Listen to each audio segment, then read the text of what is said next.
गुरु। पूर्व भिडियो रे आमे माने बोसमांकर श्री श्री ठाकुरंक विराट स्वरूप दर्शन एवं दीक्षा ग्रहणर कथा शुणिथिले। आसंतु आज लेखिकांक केष्टदांक स्त्री सुधामांक सह साक्षात्कार संबंध रे किछि नुआ घटना शुणिबा। 1969 साल 27 जानुआरी अर्थात मु देवघर फेरी आसबार ठीक 5 मास परे ही सकाळे रेडियो और खबर कागजर माध्यम जानिबाकु पाइली सेही मर्मांतिक खबर ठाकुर आम मानक मध्यरे नाहांती। मने हेला सबु जेपरी शेष होईगला। देवघर जिबार आउ कौनसी प्रयोजन मने करिली नाही। संसार नेई ही व्यस्त होई पड़िली। सासु ससुर 6 दियर 2 नणंद आमे स्वामी स्त्री एवं 3 वर्षर व्यवधान रे आम मानकर पुणी गोटिए कन्या और गोटिए पुत्र हेला। एही सबु नेई संसार रे एकाथरे डूबी रहिली। सत्संग ठारू एकदम विच्छिन्न होई गली। तेबे इष्टवृत्ति टिकक ही जहा करुथाए आउ नाम मध्य करुथाए। छोट बेलु नियमित करे तेणु ताहा अभ्यास रे परिणत होई जाइथिला। तेबे चाउल दे इष्टवृत्ति करुथाए आउ 6 मासरे 9 मासरे सेही चाउल घरे किणी रखी सेही टंका देवघर पठाउथाए। एते गुड़िए मनीषर संगे मोर नित्य संगी थिला अभाव अनटन। कारण मोर स्वामी आउ मु छड़ा आउ केही रोजगारी मनीष मो संसार रे नथिले। तेबे मध्य निजको खूब खुशी मने हुए कारण समस्ते ही मते खूब भल पाती आउ मु मध्य सेमानंकु भल पाई निजको हजेई देबाकू लागिली। केतेबेले निजको संसार रे मुकुट विहीन राणी परी मने हुए किंतु एहा मध्य मने हुए जे सेमाने मते ठाकुरंक ठारू छड़ाई नहीं छंती। देवघर जिबाकू खूब इच्छा हुए पुणी जेतेबेले ही मने हुए भाबे सेठाकू जाई काहाकू देखिबी कौन देखिबी सेतेबेले ही आउ जिबार इच्छा रहे नाही। एहा मध्यरे जे सत्संगर केते परिवर्तन होईछि ताहा मु जानी पारिनी।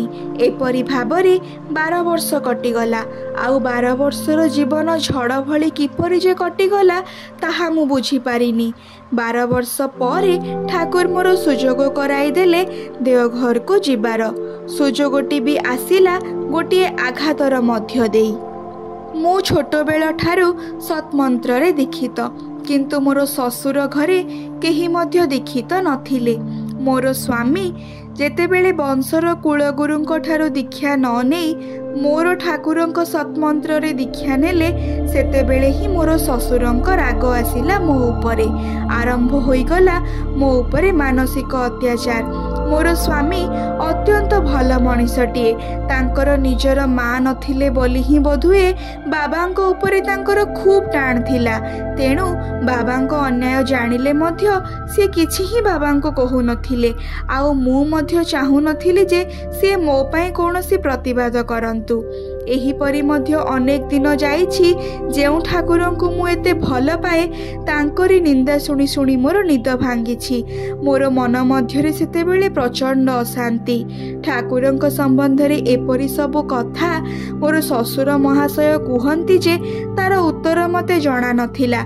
तेणु उत्तर न जानिबा जोगु मन मध्यरे खूब कष्ट अनुभव करे। भाबे ठाकुर मु तुमर केड़े अधम संतान जे तुमको ही जाने ना। मोर ससुर महाशय जहा कहंती ठाकुर तुमे तो ताहा नुह मु तो निज आखिरे तुमको देखिछि। मोर मते ठाकुरंक संबंध रे किछि जणा ही नथिला आउ मुहरे कोनोसी भाषा मध्य नथिला। केवल भल पाइबा आउ आखिर लुह ही थिला एकमात्र संबल। सेतेबेले अनुभव करिली ठाकुरंकु जानिबाकू हेबो आउ देवघर जिबाकू हेबो। ठाकुरंक शरणागत हेले सिए मते सबु जणाई देबे। मु विपदरे पड़िछि आउ छोट बेलरो ही ठाकुरंकर गोटिए बाणी मुखस्थ थिला।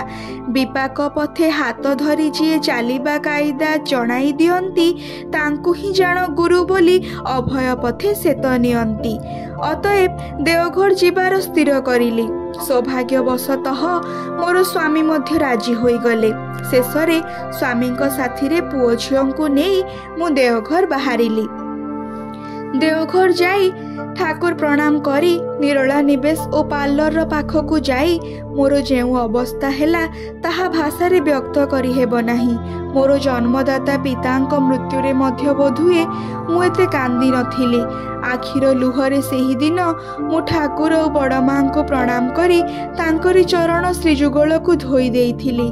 मु सेठारे आउ ठिया होई रही पारिली नाही, कारण जेउठारे जीवंत ठाकुर और बड़ मां को बसिबार देखिछि वर्तमान सेठारे बसिछंती तांकर विग्रह।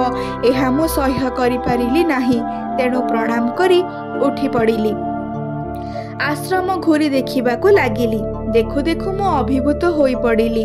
गछ गछरे आश्रम प्रांगण रे ठाकुरंक अजस्र बाणी टंगा होईछि। बाणी गुड़िक मन दे पढ़िबाकू लागिली। मोर मनर बंद दरजा सेतेबेले गोटिए गोटिए खोलिबाकू लागिला। मने मने बुझिली ठाकुरंकु जानिबा ही मोर प्रथम और प्रधान काम। जानिबार तृष्णा मोर आहुरी आहुरी बढ़िबाकू लागिला, किंतु काहा पाखरु जानिबाकू पाइबी। खोजिबाकू जाई प्रथमे ही जानिबाकू पाइली बोसमा आउ नाहांती। जेउमाने अछंती सेमानंक मध्यरे हरप्रसन्न मजुमदार दा, प्रफुल्ल दास दा, देवी प्रसाद मुखार्जी दा, नन्नी दा, स्पेंसर दा, सुधामा अर्थात कृष्ण प्रसन्न भट्टाचार्य दांक स्त्री, अमियामा अर्थात हेमकवि दांक स्त्री, मंगलामा, भूषणीमा, बनलतामा, रेणुमा एमानंको खोजी पाइली। जन जन करी एमान समस्तंक सह देखा करी नूतन भावरे परिचित हेला। मोर परिचय पाई प्राय समस्ते ही जेपरी खुशी हेले, पुणी सेपरी अबाक मध्य हेले, कारण मोर बड़ भाई श्री मनमथनाथ दे जी कि श्री श्री ठाकुरंक रीतिक थिले तांको समस्ते ही चिन्हंती एवं अति छोट बयस रे मते समस्ते देखिचंती मध्य।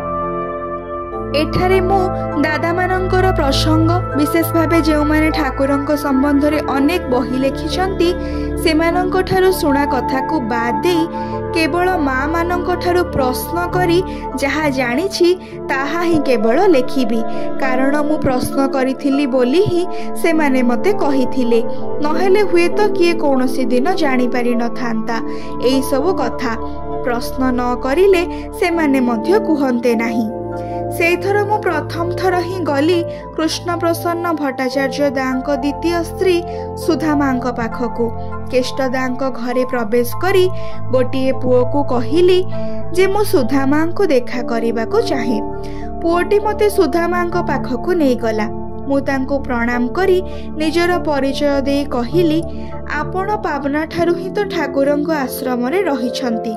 ठाकुरंक संबंध रे अनेक किछि जानिछंती, अनेक किछि देखिछंती। मु किछि मध्य जाने नाही। मोर अनेक प्रश्न अछि। मु ठाकुरंक संबंध रे जानिबा को चाहे, आपण कहि परिबे? सुधामा गोटिए कथारे उत्तर देले, मु किछि ही जाने नाही। पंडित सबु जाने, ताकू जिज्ञासा कर। कही मते डाकी घर को नहीं बिछणारे बसिथिबा जणे मां को बयसर महिलांक पाखरे ठिया करी कहिले, एई देख मोर दीदी अर्थात पंडितर माँ। मु बुझीगली जे सी केष्टदांक प्रथम स्त्री सुषमा माँ, तेणु प्रणाम करिली। एहा परे आउ गोटिए घर को मते नहीं गले। सेठारे देखिली गोटिए चौकी रे शुभ्र तक्तपोषर बिछणा उपरे खाली देहरे बसिथिबा केष्टदांक गोटिए बड़ छवि बसा होईछि। तार सामनारे गोटिए थाली रे फूल सजा होईछि। पाखरे तले धूपदानी। देखि मने हेला प्रतिदिन फूल और धूप दीप दिया हुए। सेठारे मु मध्य प्रणाम करी उठी ठिया हुए ही सुधा माँ कहिले, जान तो सी चली जीवा परे मु कौन नहीं रहिबी। ठाकुर कहिले, कांदेनी, केष्टदा तो तांकरी अर्धेक अंश तो पाई रखी जाइछंती, तार सेवा करिबो। सेही दिन ठारू दीदी को नहीं ही रुहे, दीदींकर सेवा करे, आउ भाबे तांकरी ही सेवा करुछि। आउ किछि सुनिबार मोर होइनी, किंतु स्वामी को देवता मानी किपरि भाबे पूजा करिबाकू हुए, आउ स्वपत्नी को किपरि भाबे भल पाई सेवा करिबाकू हुए तार जीवंत उदाहरण सुधामा। एही शिक्षा मु सुधामांको चरित्ररु ही शिखिबाकु पाइली। नारी धर्मर कथा तो ठाकुरंक नारीर नीति रे केते ही पढ़े, पुणी स्टेज रे ठिया होई भाषण मध्य दिए, किंतु सुधामांको परी उदाहरण होई पारिछिबा केउठी मु, जहा कि ठाकुर चाहिथिले। आज पाई एतिकी। परवर्ती भिडियो रे बनलता माँ ठाकुरंकु किपरि बरण करथिले एवं निजको श्री श्री ठाकुरंक पाखरे संपूर्ण समर्पित करि देइथिले तत्संबंधी किछि रोचक घटना सुनिबा। जय गुरु।